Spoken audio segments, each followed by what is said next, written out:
Hi, welcome back to our lecture on a practical guide to quantitative finance interviews. Today, we're going to talk about exotic options and also option portfolios. So it's actually an additional lecture to the pricing and properties on the base of vanilla European and American options. So you may be expected to be familiar with the construction and payoff of basic option-based trading strategies, for example, covered calls, protective put, bull or bear spread, butterfly spread, straddle, etc. Furthermore, if you are applying to a derivative-related position, you may also need to have a good understanding of pricing and hedging of some common exotic derivatives like binary option, barrier option, Asian option, or some even more complicated OTC products. But that's for some sell side derivative positions, and I guess it's mostly specialized in company training. They are not targeting you to know all about that during interviews. So today we are going to introduce a few common sets of exotic options and also option portfolios, which could be asked during interviews. Okay. So the first one is spread. We have bull spread and also bear spread. Just as the word meaning, if the bull spread is still like a core option, we are still have a bull view about the market. Okay, so we still think it is going to go up, which means we earn money by having an increasing price in the future. So a bull call spread, let's use a bull call spread as an example. A bull call spread is a portfolio with two options. We long a call C1, which is denoted here, this one, C1.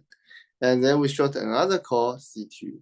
And the strike price of C1 K1 is usually smaller than the strike price of C2, which is K2, okay? Which from this right line here as the final payoff. And we can see that at time 0, our total payoff is C2 minus C1. By shorting call C2, we actually earn C2, but long call C1, we need to pay C1, right? And this should be negative. It should be smaller than 0. And when it comes to maturity time T, we have that basically if the stock price is smaller than K1, we got payoff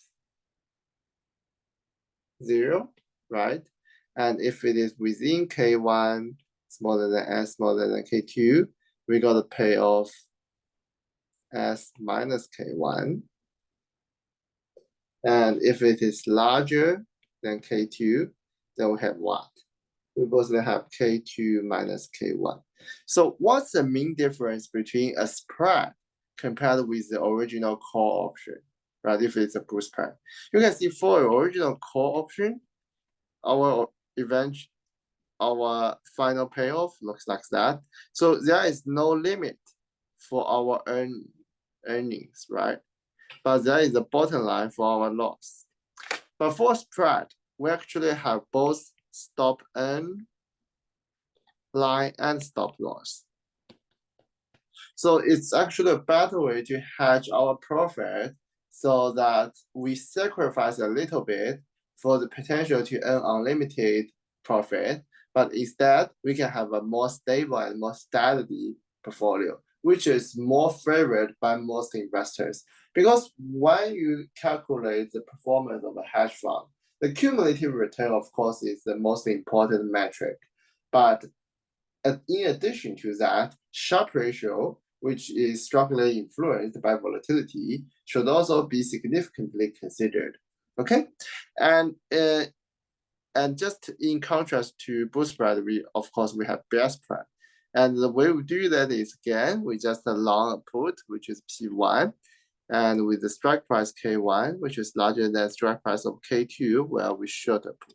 Okay, the logic is the same. It's just to turning the call into the put, and by doing that, we actually earn money from a bear market, right?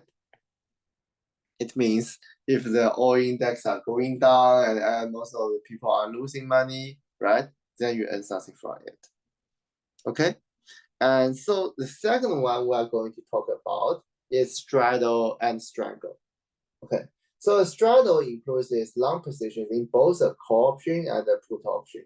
So you can see for spreads, we are doing the same type, right? We are doing long or short, long and short on call at the same time, or doing long short on put at the same time. But for straddle, we are actually fixing the strike price K. So actually they have the same strike price, okay? So we have a call, which like this, right? And this is strike price K. And we're going to have another put.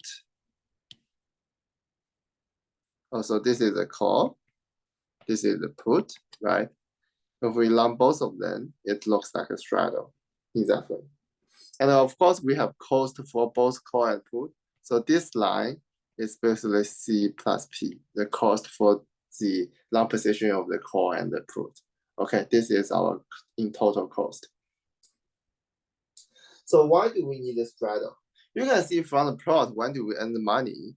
When the distance, when the stock price S goes far, far, far away from our strike price K, right?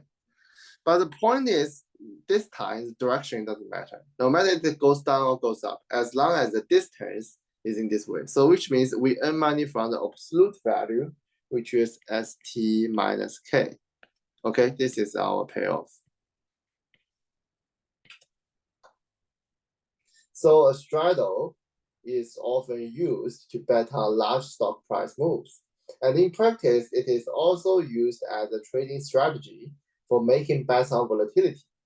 You can see when does stock price make big moves? When volatility is high, right?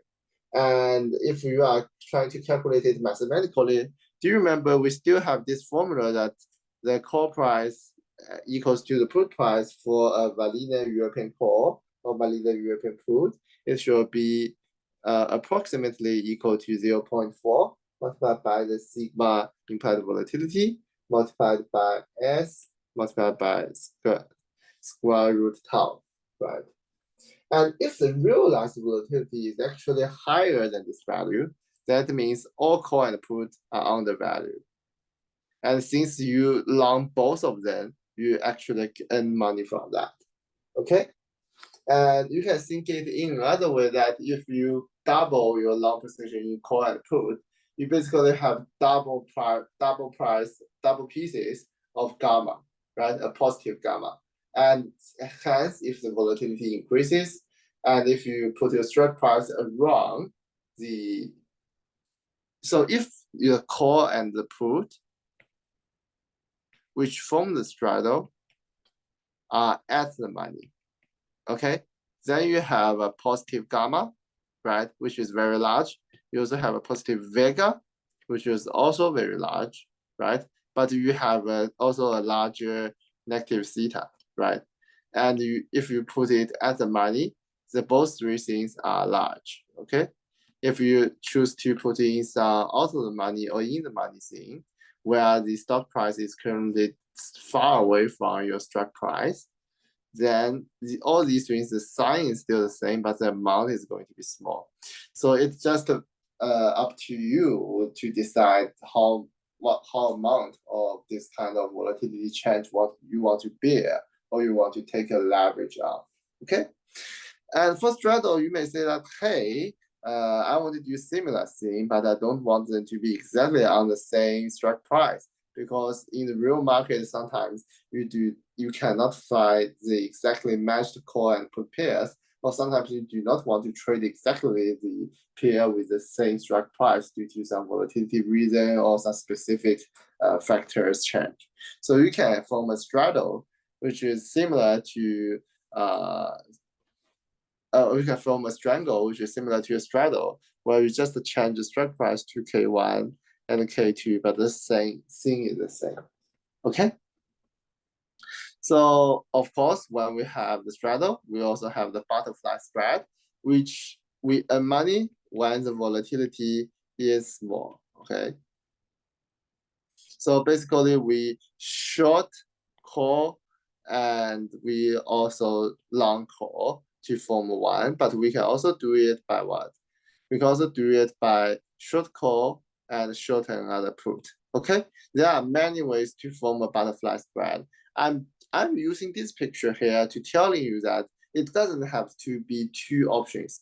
You can have like two short call position on this call two, and you can have one long position on this call one, and you can also have another long call position on this call three. You can using different numbers of different amounts of option assets to form a portfolio. As long as eventually it forms into a certain pattern, then we call it a butterfly, we call it a straddle, we call it a bull spread or bear spread. Okay, we can use different amounts of money, and their Greeks is going to add up or cancel with each other. You need to calculate that exactly.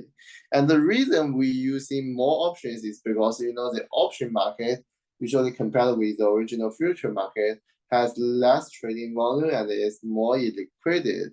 So sometimes if your volume is really large or your position is really large, you need to buy different kind of options with different strikes to reduce your execution cost trying to form a straddle.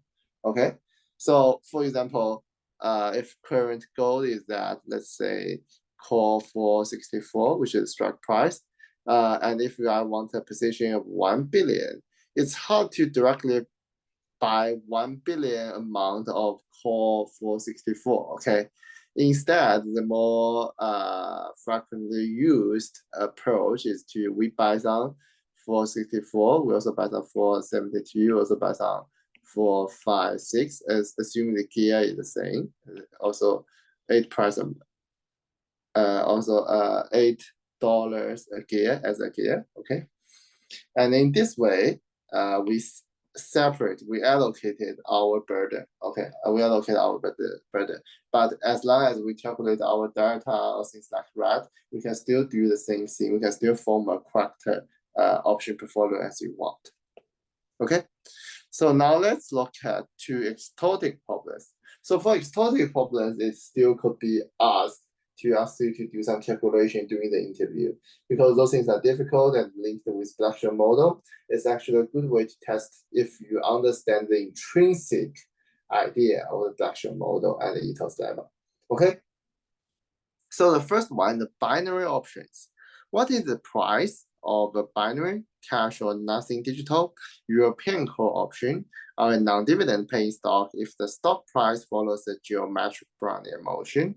And how would you hedge a cash or nothing call option? And what's the limitation of a hedge strategy? So what is a cash or nothing call option in the first place?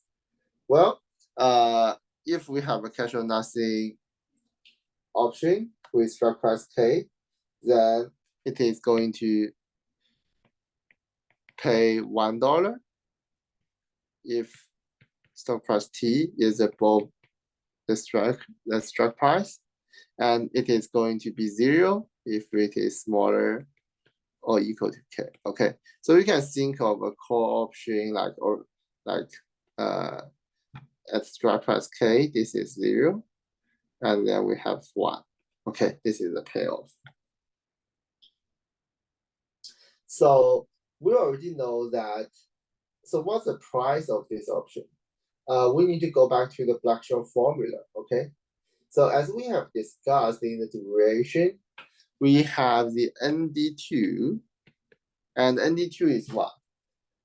ND2 is actually exactly the probability that a vanilla option is going to finish in the money under the risk neutral measure.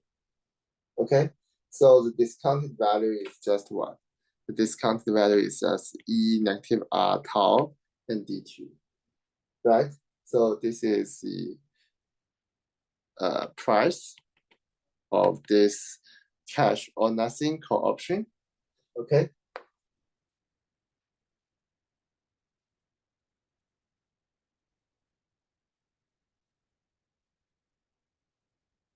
But can we do delta hedge on this kind of binary option?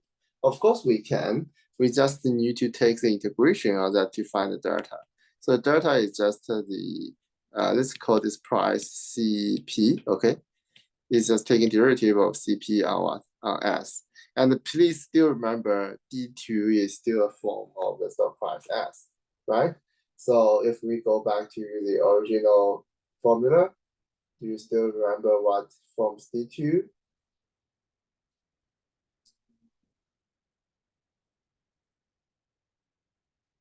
Yeah, so the D2 is log S over K, right? Plus the interest-free rate minus the yield minus sigma over 2. If it is D1, then it is plus sigma square over 2 here, okay? And multiplied by tau, which is the time, divided by the sigma, multiplied by the square root tau. And this one, when taking derivative according to S, what is going to left? So basically we have K over S on top of that over sigma tau, right? And this is gone.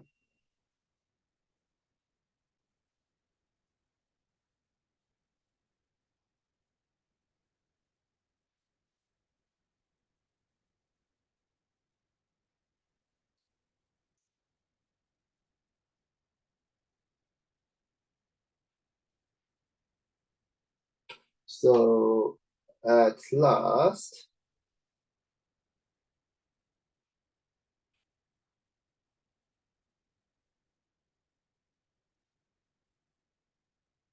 we're going to have that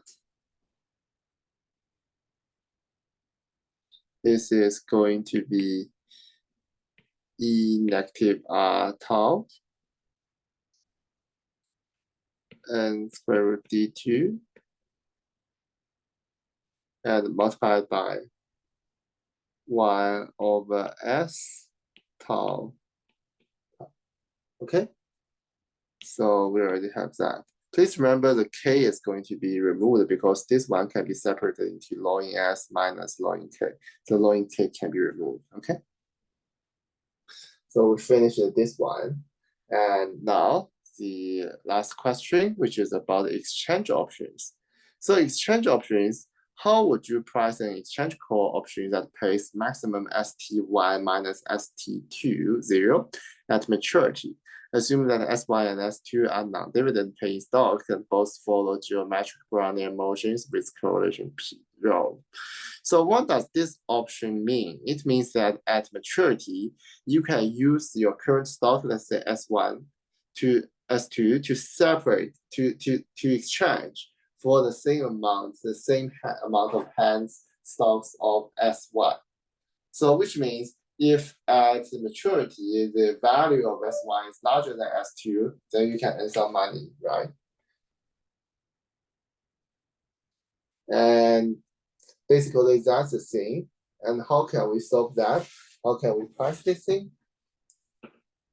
Well, of course, let's first think about them separately.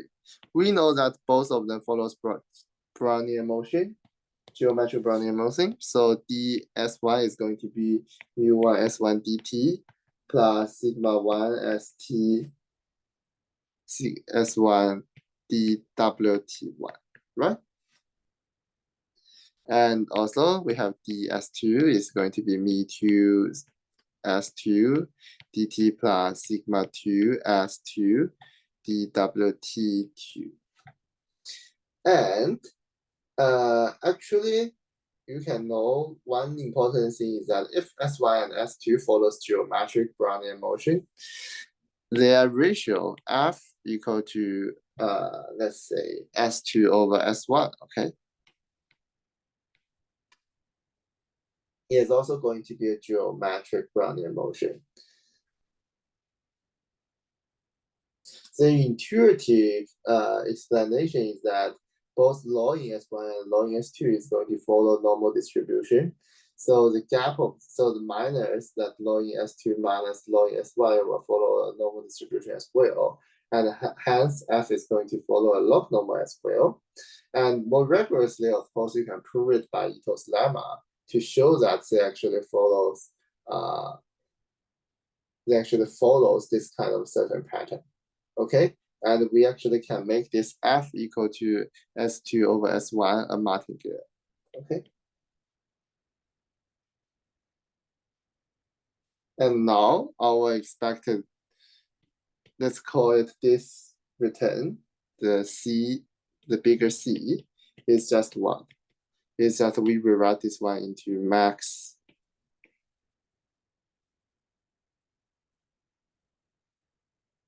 S2 over S1 minus 1. Okay, then let's change the question because it's the same, right? No difference for these two, since we already use this kind of notation.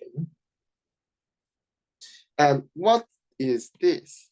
This is just a call option where the stock price ST equals to S2 over S1 with interest rate equal to 0, right? And strike price equal to 1, right? And what is the volatility? So the volatility is actually just the square root gap, which is 2 rho sigma 1 sigma 2 plus sigma 2 square. And what's this value in this case? We just need to put in the Black-Scholes model, right? The Black-Scholes model, so for this larger C, is just going to be S2 over S1 and D1 minus ND2. Okay?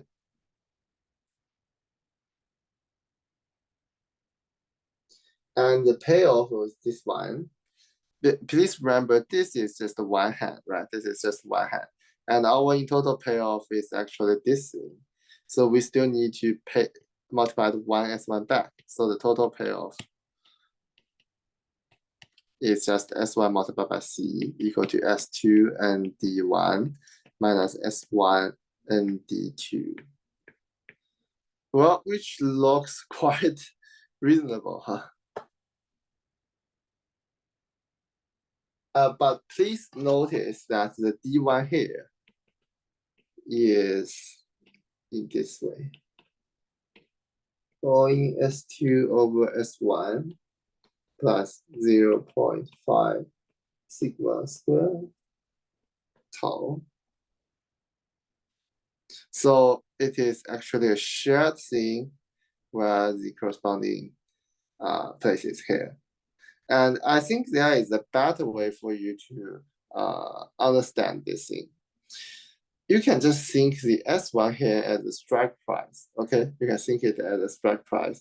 And I think it will be better for you to get the value as, because if you think this as K, and then the dy is just going to be, and we know the correlation between K and the S is just going to be 1, so we remove that part, right?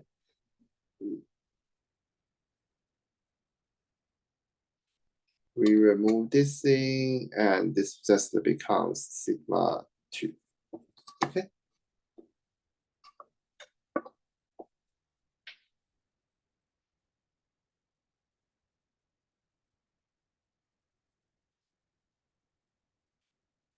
So if this becomes K, and we know for a strike price, there is no volatility, right? It's a constant. And so this one is gone, this one is gone. So it just becomes sigma 1, right? So you can just think our S1 here as a strike price.